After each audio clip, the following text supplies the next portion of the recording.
بسم اللہ الرحمن الرحیم۔ آج ہم جس کتاب کا آڈیو کرنے جا رہے ہیں وہ ہے شعیب اختر کی کتاب کنٹروورشلی یورز، اور اس کا باب ہے ڈاؤن بٹ ناٹ آؤٹ۔ اس کے پیج نمبر 152 پہ شعیب اختر انڈیا میں چیمپئنز ٹرافی کے دوران اپنے اوپر لگے بین کا ذکر کرتے ہیں۔ اس بین میں نسیم اشرف اور انتخاب عالم کا کیا کردار تھا، انڈیا میں کون کون سے پاکستانی کھلاڑی بہت مشہور ہیں، اور اس کے علاوہ بالی ووڈ ایکٹریسز کا بھی ذکر موجود ہے۔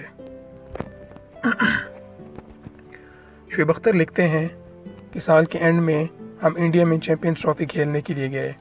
جے پور میں ایز یوزول پاکستانی ٹیم کو بہت خوش دلی سے ویلکم کیا گیا۔ وہاں کے لوگ آفریدی، میرے اور ایک دو لڑکوں کے بہت زیادہ فین ہیں۔ ہمیں بہت مزہ آ رہا تھا، باہر گھومتے پھرتے تھے، کھانا کھاتے تھے، پبلک اٹینشن ہمیں مل رہی تھی، اور خاص طور پر بالی ووڈ ایکٹریسز کی طرف سے بہت اٹینشن مل رہی تھی۔ میں اچھی بولنگ کر رہا تھا اور سب کچھ شاندار دکھائی دے رہا تھا جب ایک خوبصورت صبح میں اٹھا اور یہ خبر گردش کر رہی تھی کہ میرا اور محمد آصف کا ڈوپ ٹیسٹ پازیٹیو آیا ہے۔ ہم دونوں کو فوراً ہی واپس گھر بلا لیا گیا اور اس کے بعد تکلیف کا ایک نہ ختم ہونے والا سلسلہ شروع ہوا۔ شاید نسیم اشرف جو کہ اس وقت پی سی بی کے چیئرمین تھے، انہوں نے اس وقت دا نیوز میں اپنے ایک دوست آغا اکبر کو ٹیلی فون کیا اور ان سے کہا کہ یہ پی سی بی کا اندرونی معاملہ ہے، اس میں آئی سی سی کو مداخلت کی کوئی ضرورت نہیں۔ میں اس سے بہت امپریس ہوا۔ وہ ایک بہت مضبوط انسان دکھائی دے رہے تھے، کیونکہ اگر معاملہ آئی سی سی کے پاس جاتا تو شاید وہ ہمیں ساری زندگی کے لیے بین کر دیتے۔ اس مشکل صورتحال میں یقینی طور پر کچھ لوگ بہت خوش تھے۔ ان میں سے ایک ہمارے مینیجر انتخاب عالم تھے، جو کہ اس کمیٹی میں بھی شامل تھے جو اس ایشو کو ڈیل کر رہی تھی، اور انہوں نے اس بات کو میک شور کیا کہ مجھے منہ کی کھانی پڑے۔ ہیئرنگ کے پروسیس کے دوران وہ مجھے بار بار کہتے رہے کہ سب ٹھیک ہے، سب اچھا ہے، تم ٹھیک جا رہے ہو۔ ایون وہ بریک کے دوران مجھے واش روم تک فالو کرتے تھے اور مجھے کہتے تھے کہ ہمارا کیس بہت مضبوط ہے، لیکن اصل حقیقت یہ تھی کہ وہ پیٹھ پیچھے میری پیٹھ میں چھرا گھونپ رہے تھے۔ وہ میڈیا کو جھوٹی معلومات بھی دے رہے تھے، اور اس بات کو یقین دلانے کے لیے کہ یہ سچ ہے وہ ان سے کہتے تھے کہ یہ میں نے انہیں کہا ہے۔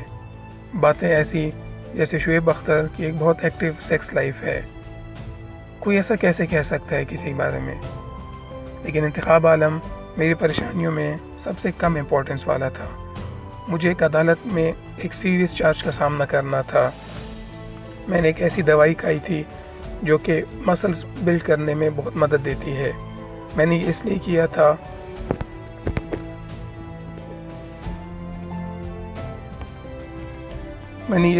تھا تاکہ وہ میرے جوائنٹس کو سپورٹ کر سکیں۔ ٹریبیونل کو معین افضل صاحب ہیڈ کر رہے تھے، ریٹائر ہائی کورٹ کے جج تھے۔ انہوں نے اس بات کو یقینی بنایا کہ میری خوب بے عزتی ہو سب کے سامنے۔ مجھے 3 گھنٹوں تک کمرے کے باہر بٹھایا جاتا تھا برآمدے میں، اور لوگ مجھے دیکھتے رہتے تھے۔ کسی نے ایک گلاس تک پانی تک پوچھنے کی زحمت نہیں کی۔ یہ کس قدر ظلم تھا۔ اگر پی سی بی کے ہاتھ کوئی بندہ لگ جائے تو وہ اس کو خوب پھینٹا لگاتے ہیں، کہتے ہیں مار دو اس سالے کو، ایک سٹار پھنس گیا ہے، بے عزتی کرو اس کی۔ میں مشکل میں تھا، اس لیے مجھے یہ سب برداشت کرنا پڑ رہا تھا۔ فائنلی مجھے 2 سال کا بین ہوا۔ عجیب بات یہ ہے کہ محمد آصف کو صرف 1 سال کا بین ہوا۔ یہ کھلا تضاد تھا، ایک ہی جرم کے لیے 2 مختلف سزائیں دی گئی۔